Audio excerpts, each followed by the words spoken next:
This is From Destruction to Dignity with Janice Pons. Each week, Janice shares her wisdom to enlighten, educate, and advance the culture in America today. Janice Pons is a mother, author, and free thinker, and your host for our podcast this evening. Now let's join your host, Janice Pons.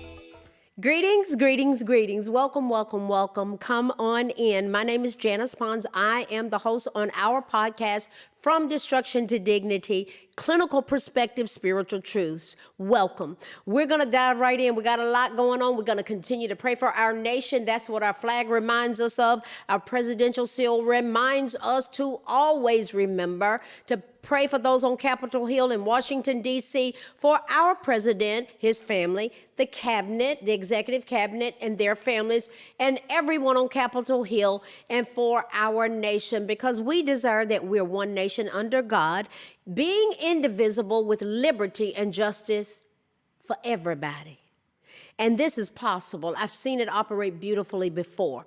So having said that, with everything that's going on and things are heating up, and they probably will continue to do so with all of the dynamics thereof and the challenges thereof, tonight we're going to talk about the fiasco. The fiasco. And our clinical perspective that's going to tie in with that is willful correction. When you have a fiasco, do you just go, well, you know how it is, come see, come saw, yes, que sera, sera, whatever will be, will be? Or do we go, wait a minute, we need to put some willful correction up in this house. Somebody's got to step up and do even maybe the difficult things. Let's dive in. The House Judiciary Committee. You know, we look at data over here. I synthesize and integrate data, and that's how I do it. That's just how God gives it to me. I don't care about too much about feelings. Now I talk about my feelings, but I want facts. Provoke thought, bring awareness, and us looking at things, but we got to have facts. The House Judiciary Committee sent out subpoenas February 9th of this year. Subpoenas were sent to 8 health insurers. We're talking about all the high cost of health care and all this. Guys, I work with insurance companies.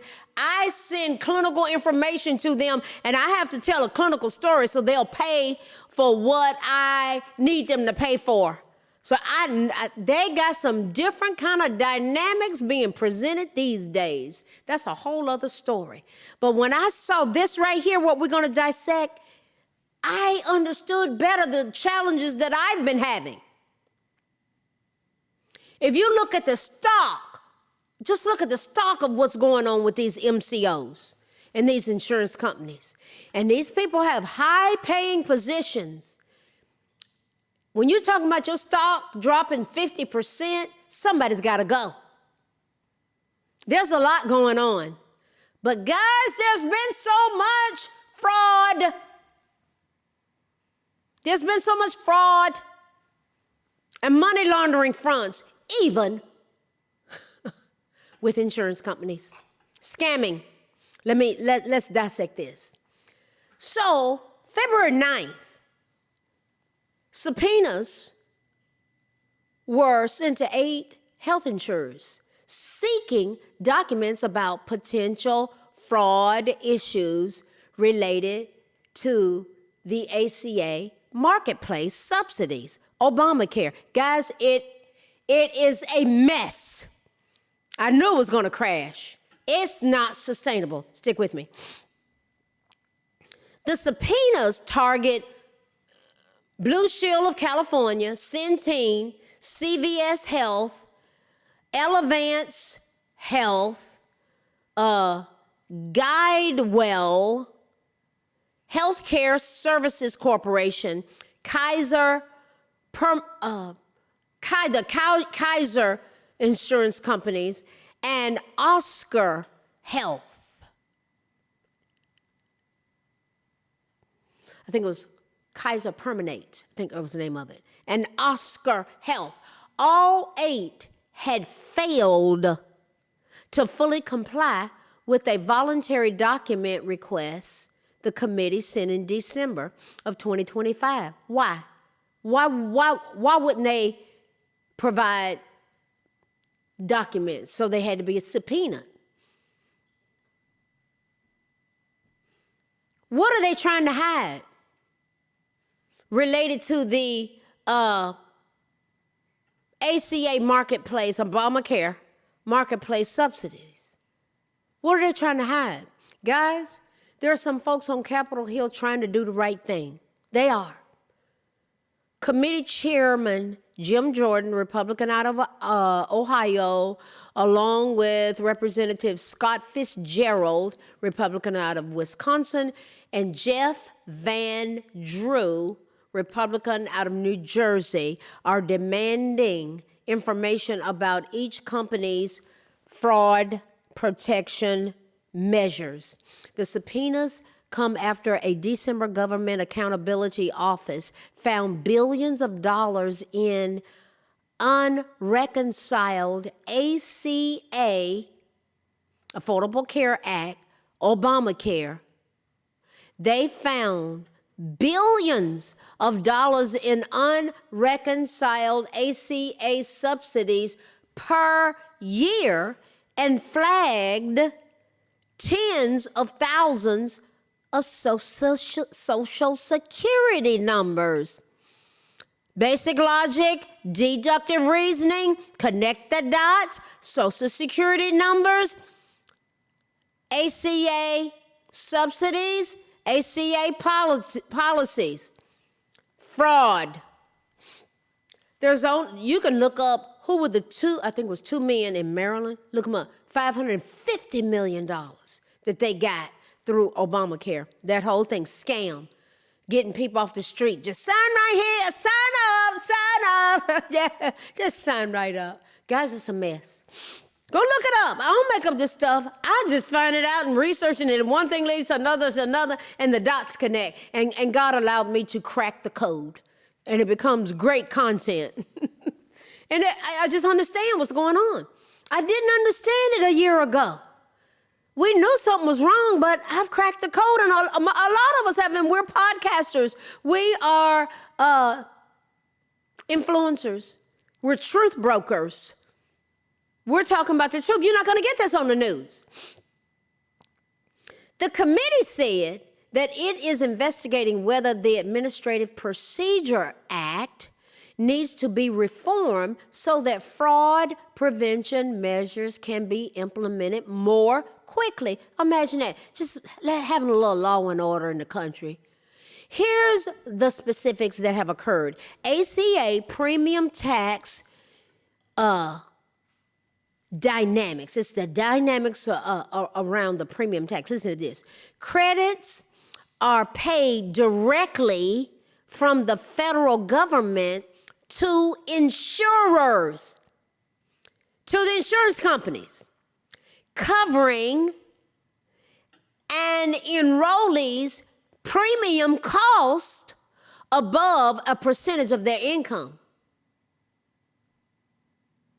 See, the government, the government shutdown that happened in 2025, it was all connected with this. Now, we're going to add on we're going to put some meat on the bone. This just really opened up my eyes. I say, God, there it is, God. I see it. I see why they were doing that. They won't tell you, though. Stick with me. We're going somewhere. It's expecting us when we get there. The letters noted that the payment structure means insurers collect more money from the government. The insurance companies collect more money from the government when they raise premiums, but consumers don't see the cost increase when choosing a plan. The probe adds another layer to the political fight over enhanced ACA subsidies. And those negotiations to extend the expired credits That fell apart. That fell apart in February of this year. Some Democrats involved in the negotiations said the talks stalled over disagreements about what? You want to guess what the disagreement was about? Give you 5 seconds. Over the handling of the dismembering, burning, and liquefying of our little tiny citizens with viable heartbeats in their mother's wombs. And they want us to pay for it. But there's this caveat. Federal dollars are not supposed to pay for that unless certain dynamics are going on. Stick with me. Separately, the Trump administration issued the Marketplace Integrity and Affordability Rule in June 2025 for accountability, guys, to tighten ACA fraud protections and enact stricter eligibility verifications. But a federal judge paused the rule in August. These are rogue judges put in place by the Obama-Biden-Harris cabal that have been legislating from their benches. So all of these dynamics, finding the Center for Medicaid and Medicare Services had violated the Administrative Procedure Act, APA, Administrative Procedure Act, as it relates to these dynamics, because there's an APA, American Psychological Association. But we're talking about APA, the Administrative Procedure Act. In August, it was discovered that CMS had violated the Administrative Procedure Act. And that decision is on appeal. They want to keep things tied up in the court. The APA, Administrative Procedure Act of 1946, is a federal law that governs how the United States government agencies develop and issue regulations. Guys, if there was no regulations, we'd be all over the place. The scam. And see, here's the deal. How were all of these fraudulent scams and money laundering fronts able to get out of control to the tune of billions upon billions of dollars through one group of people, Somalians, who were dropped off in Minnesota under the leadership of Ilhan Omar, and get away with it? Not adhering to APA, Administrative Procedure Act. God, listen, God is a God of order. There's law and order, and these people overrode. They did not follow the law. And all President Trump has tried to do is implement the following of laws, from ICE to this to so many things, to illegal immigration. Come in here, but come in the right way. And then they're like, well, he's racist. He's racist against the brown people, the Somalians. He said, get them out of here. And I agree. And so do millions of others. The majority of Americans do. We want you here, but you got to come in the right way.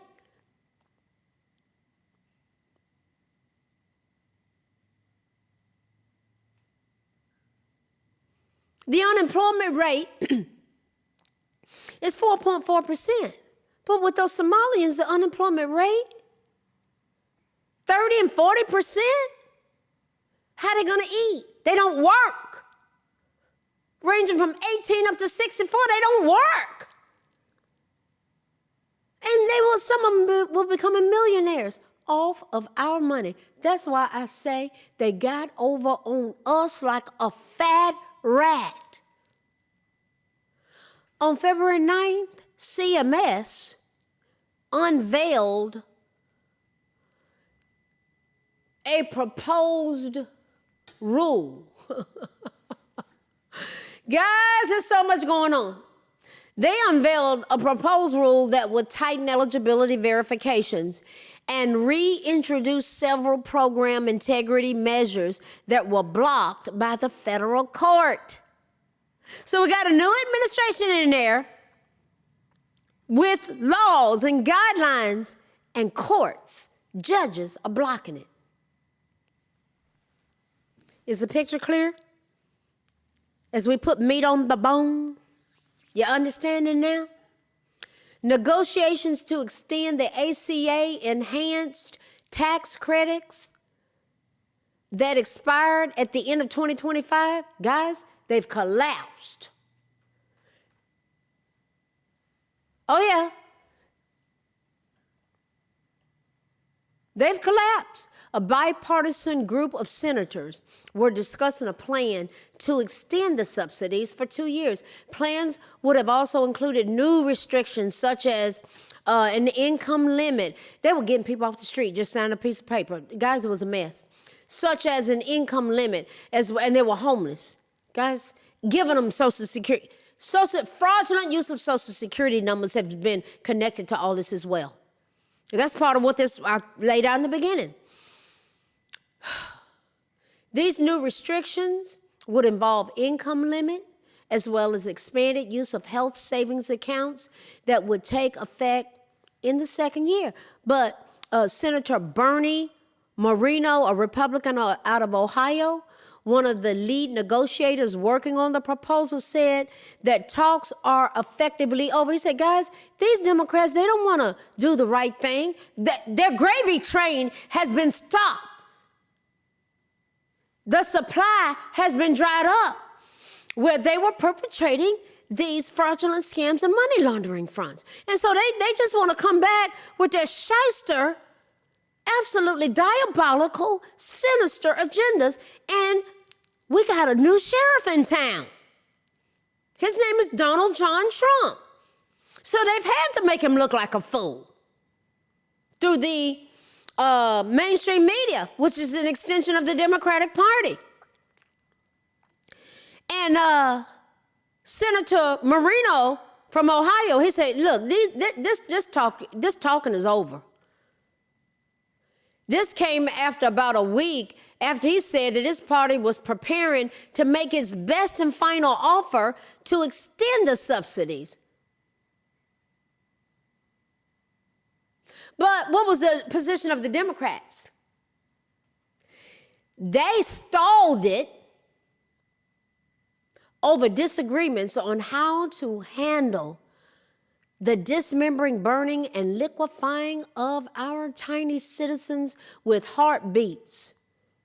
Now, here's a backdrop. Federal dollars can't be used for the dismembering, burning, and liquefying of our tiny citizens based upon the Hyde, H-Y-D-E, the Hyde Amendment. Federal money is limited to abortions involving the R word, R-A-P, okay, that word, involving that, incest, or life-threatening conditions for the mother.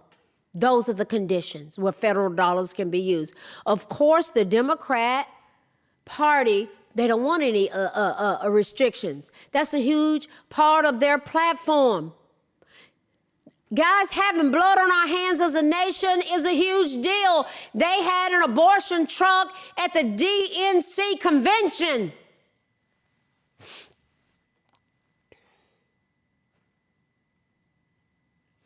Here's the heart of the issue. ACA marketplace plans can cover abortion services, but federal law prohibits the use of federal funds for that, except in the cases of the R word, that someone had accosted upon their bodies, or incest, or when a mother's life is at risk. According to the report, while subsidies can be applied toward plans that include abortion coverage, enrollees must pay a separate out-of-pocket amount for that portion of the premium. In other words, we're not paying for it as taxpayers. We stopped paying for biological men being in the showers with our women in the military as they were terrorizing, screaming, and tripped out. We stopped paying for this, but under the Obama, Biden, Harris cabal and the ACA not even being scrutinized, not even being monitored, that's what we were paying for, even for young girls. Anti-abortion activists argue the subsidies still indirectly support abortion coverage. And our federal dollars are not supposed to do that. This is why the government shutdown happened. They don't tell you this kind of stuff. Once we crack the code, you need to listen to us that understand what's going on. And half of y'all running around here deceived and hating Trump. I don't want that blood on my hands. My paycheck going towards paying for this. Senator Tim Kaine, Democrat of Virginia, said his party approached Senator Moreno about removing the prohibition on using federal dollars to fund abortions put into the provision, creating health savings accounts, according to the report. Guys, Senator Moreno, he said, these talks are over. We're not going to do it. Listen, he said this: Republicans will never support anything that allows federal tax dollars to be used for subsidizing abortions, the dismembering, burning, and liquefying of our tiny citizens. Guys, this type of stance is truly drawing a line of demarcation in the sand as a nation. In June 2025, the Trump administration issued the Marketplace Integrity and Affordability Rule to help limit Obamacare fraud. But an Obama-Biden-Harris cabal appointed judge issued a stay that blocked these fraud protection measures. Imagine that, a judge blocking measures that protect us from fraud. Guys, this is nothing but a measurable, observable, true, and living example of how the Democratic Party is from the pits of hell.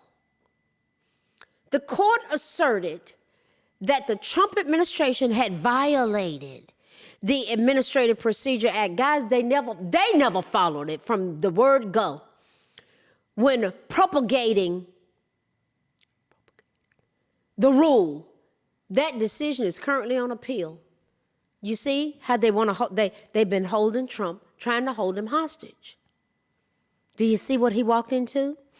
See, this is the fiasco. This is the fiasco. And we want willful correction. These types of issues go to the heart and soul of who we are as a nation, my fellow Americans and my precious brothers and sisters. This leads to our clinical perspective: willful correction. Willful correction. What's the best way to be intentional in establishing willful correction? It's almost a tongue twister. Willful correction, and getting rid of fiascos and chaos. Guys, as a nation, Lord have mercy, we had slid off onto a slippery slope of total chaos, sheer destruction. Anything went, anything goes. Yeah, have the guys in the car at the showers with the girls. Yeah, we'll pay for the children being mutilated.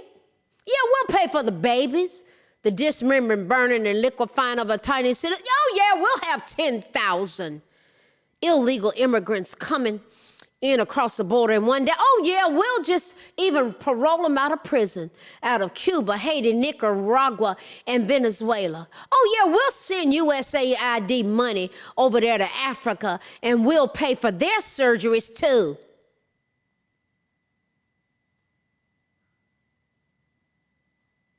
The Democratic Party even had an abortion truck at their convention. The blood on the hands of this nation has to be addressed. They're so open with their culture of death. They didn't care that COVID-19 was perpetrated upon us. They willfully brought people in and dropped them into our communities, and over 1 million Americans lost their lives. They wouldn't even allow the proper medication to be given to people, disallowed it in protocols in the hospital because they wanted to push this vaccine. And let me say this, I'm going to go on and address this. President Trump, they willfully perpetrated upon the whole nation, and he was president then, and he had to, what are we going to do? What was he going to do? Well, we know, no, we're not going to, no, we can't take that medicine. Well, they drug him into the middle of a mess. The plandemic. Let me move on. They created disorder. But when you're getting order out of chaos, it requires a structured approach.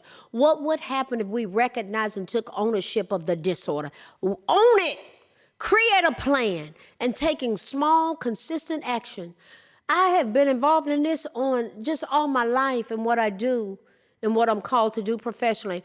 I want us to look at how we can challenge our thinking to implement more order on a personal level. Because if we take care, so you got micro and you've got macro. You got larger, you got smaller. So guys, we got to look at it the smaller because we're surrounded with people that are totally out of control. We see their posts, some of them are out of their minds, and some may even have presentations of full-blown delusions.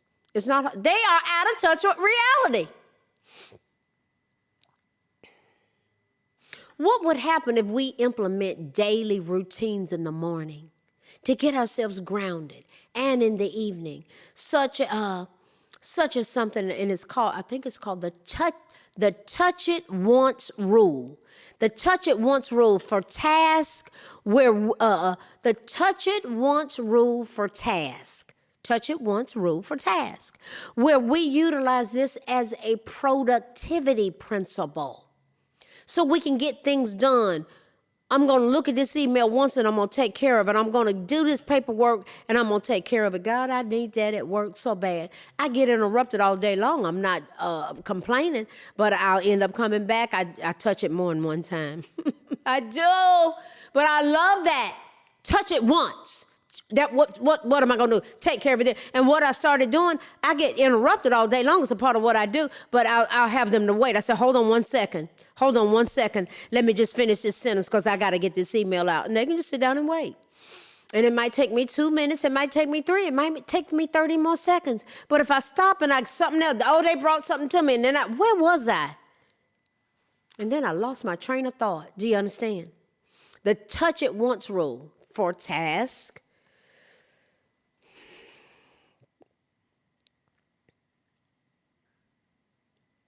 Productivity, completion. What would happen if we declutter visible spaces first? Oh, I got to do that at my desk, yeah. Set meaningful rather than just haphazard goals to create lasting organization. When my desk is clear, when my home is clean, when my bed is made, there was a general. He said, make up your bed every morning. It's going to give you a sense of accomplishment starting out the gate.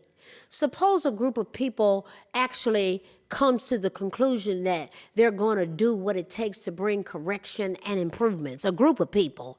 What are some things that need to be taught about to help them to reach goals? What would happen if we establish routines and habits? This involves leadership making decisions to stick to protocols. We're talking about willful correction.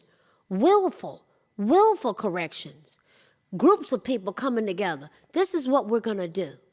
We're going to establish routines and habits as leaders. We're going to stick with this protocol, and we're going to avoid procrastination. We're going to delegate. You do this part, I do that part. We come back, process it, synthesize it, integrate it. I love this kind of stuff because I know what it does. What would happen if we had habitual patterns of morning focus, starting with 45 minutes to review goals, prioritize our to-do list, and clear out that mental clutter? What would happen if we use our evenings as a reset or closing reset for the next day? What would happen if we perform a 10-minute clean sweep of the day's activities? What would happen if we had time and we took the time and we had time and took the time for task management to avoid fiascos, actually addressing things? Guys, the Obama, Biden, Harris cabal, they just let things go. They willfully orchestrated it. They willfully set up these fiascos. What would happen if we do something called time blocking? Time blocking. This involves blocking specific times on our calendars for key tasks, not just meetings. It's like, hey, we're all blocking out 2 hours to work nonstop. See what we get done. Man, this is good stuff. I've learned, and so much of it I need to make myself do. What would happen? Yeah, and this helps me so much. I'm sharing with you things that I've done and that I do. What would happen if we had incremental steps in the way we approach things that needed to be done, breaking large projects into smaller ones, and manageable and reputable action that we can take? What would happen? What would happen if we maintain a mindset with specific purpose? What would happen if we learn from our failure how to break things up, how to analyze it and learn and move on? What would happen if we were proactive and chose how we're going to respond and not react and take control? Suppose we became people who are strategic on tackling chaos. Guys, we've been out of order. We've been out of order. We see children showing up to school chaotic, disorganized, with their minds all over the place. Why? Their homes are out of order. Our nation's been flying by the seat of its pants.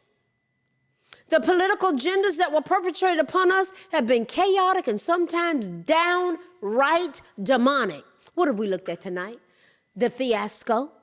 And our clinical perspective is willful correction. Guys, we were all over the place, totally out of control, orchestrated chaos, orchestrated perpetration, orchestrated lawfare against President Trump, orchestrated perpetration upon our children and our women. But it's a new day.